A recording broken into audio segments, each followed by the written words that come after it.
There are very few stories in all of human financial history that come close to what Bitcoin has done. A completely digital currency that began with a value of essentially zero and climbed, crashed, recovered, crashed again, and climbed once more until it crossed $100,000 and beyond.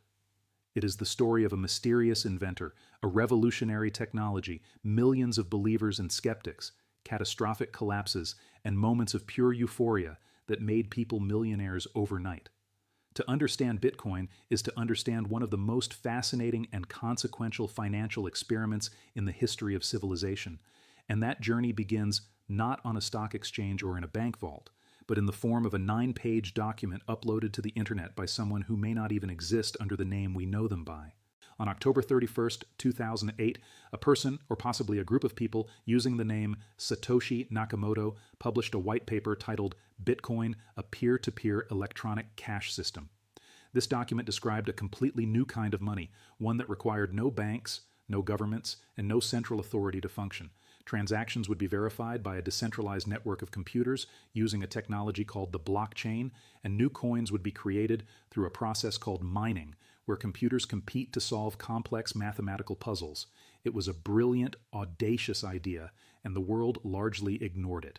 Then, on January 3rd, 2009, Satoshi Nakamoto mined the very first Bitcoin block, known as the Genesis block, and embedded inside it a headline from that day's edition of the Times newspaper, Chancellor on brink of second bailout for banks.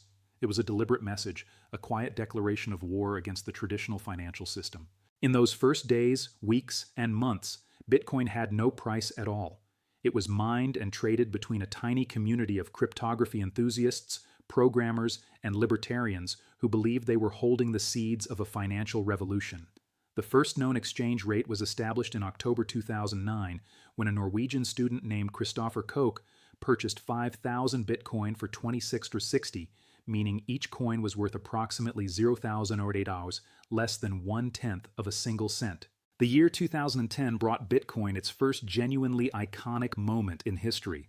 On May 22, 2010, a programmer named Laszlo Hanyecz posted on the Bitcoin Talk forum offering to pay 10,000 Bitcoin to anyone who would buy him 2 pizzas. Someone took him up on the offer and ordered 2 Papa John's pizzas for about $25. Those 10,000 Bitcoin, at the time worth roughly $41, became the first real-world commercial transaction ever made using Bitcoin. Today, that same amount of Bitcoin would be worth hundreds of millions of dollars, and every year on May 22nd, the cryptocurrency community celebrates what is now known as Bitcoin Pizza Day. By the end of 2010, Bitcoin had developed its first real exchange, Mt. Gox, based in Tokyo, and the price had climbed steadily to somewhere between 10 and 30 cents per coin. It was still tiny, still niche, but the machinery of something enormous had been quietly set in motion.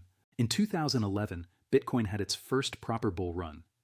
The price climbed past $1 for the first time in February of that year, a milestone that felt extraordinary at the time, and by June it had reached a peak of $31.91 on the Mt. Gox exchange.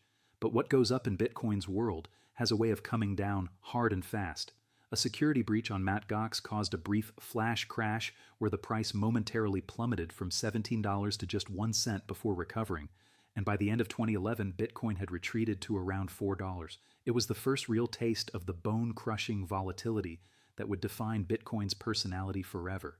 Then came 2012, which was quiet in terms of price, but monumental in terms of the mechanics underneath the surface. On November 28, 2012, Bitcoin underwent its first ever halving event, a programmed reduction in the rate at which new Bitcoin are created. The block reward for miners was cut in half, from 50 Bitcoin per block to 25. This was a feature Satoshi Nakamoto had baked into Bitcoin's code from the very beginning, designed to control supply and mimic the scarcity of gold. There would only ever be 21 million Bitcoin in existence, and halvings would ensure that new supply entered the market more slowly over time. The price, sitting around $12 to $13 at the time of the halving, began quietly preparing for what was about to happen next. In 2013, Bitcoin announced itself to the world in a way that could no longer be ignored.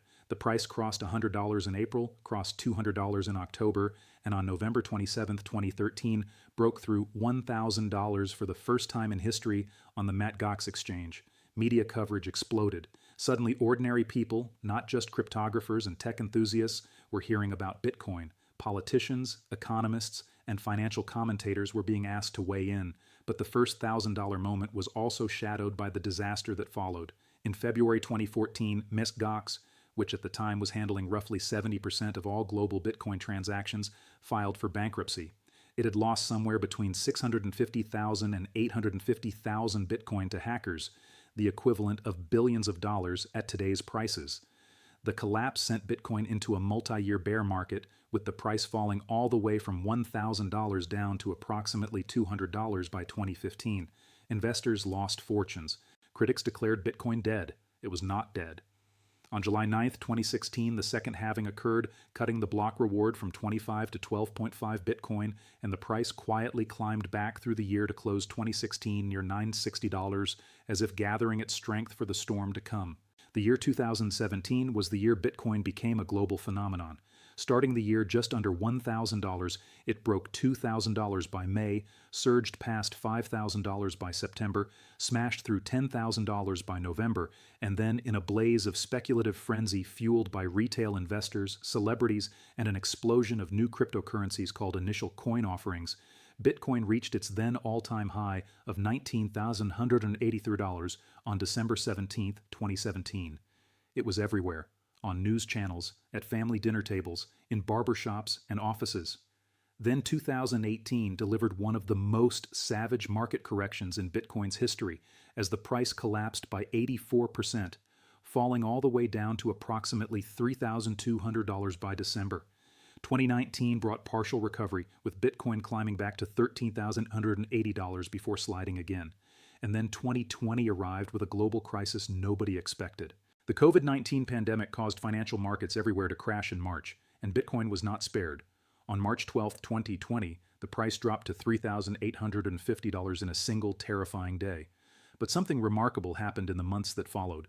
As governments printed trillions of dollars in economic stimulus and interest rates were slashed to near zero, investors began looking for assets that could protect against inflation. Bitcoin, with its fixed supply of 21 million coins, suddenly looked very attractive. On May 11, 2020, the third halving reduced the block reward to 6.25 Bitcoin per block. Companies like MicroStrategy began purchasing Bitcoin as a treasury reserve asset. By the end of 2020, Bitcoin closed the year at $27,081, a 248% increase in a single year. The momentum carried powerfully into 2021. Bitcoin crossed $45,000 by February, reached $59,190 in April, and on November 10, 2021, set a then all-time high of $68,789. But the good times were cut short again. In 2022, the crypto world was hit by twin disasters.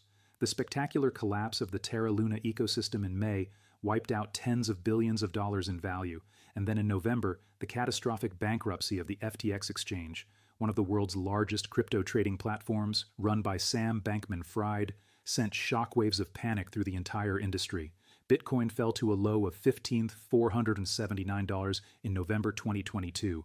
Another brutal winter had arrived. But as always before, Bitcoin survived, and 2023 brought steady recovery, with the price closing the year at $43,599 as investors began anticipating a massive catalyst on the horizon, the approval of spot Bitcoin exchange-traded funds in the United States. That catalyst arrived on January 10, 2024, when the U.S. Securities and Exchange Commission approved spot Bitcoin ETFs, allowing ordinary investors to buy Bitcoin through their regular brokerage accounts without ever owning the cryptocurrency directly. BlackRock, Fidelity, Invesco, and other Wall Street giants launched their Bitcoin ETFs immediately, and billions of dollars flooded in within the first few weeks.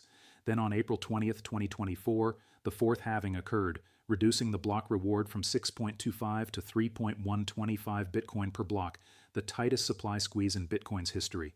The price surged to $72,225 in March 2024, then broke through $100,000 on December 8, 2024, closing that historic day at $101,237. The psychological barrier that traders had debated and dreamed about for years had finally been shattered. In 2025, Bitcoin continued its ascent to heights that even its most enthusiastic supporters had struggled to predict. On May 22, 2025, Bitcoin Pizza Day, the price closed at $111,679. On August 13, 2025, it reached $123,239. And on October 6, 2025, Bitcoin set its current all-time high of $126,198. By the end of 2025, the market had begun cooling, and as of March 2026, Bitcoin is trading in the range of approximately $68,000 to $69,000, still down from its peak, but holding at a level that would have seemed miraculous to anyone who bought 2 pizzas for 10,000 coins back in 2010.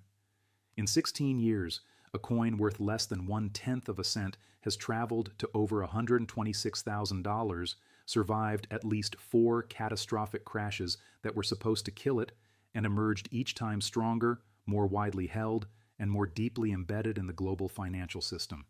Whatever comes next, Bitcoin's journey from nothing to now stands as one of the most astonishing financial stories ever told.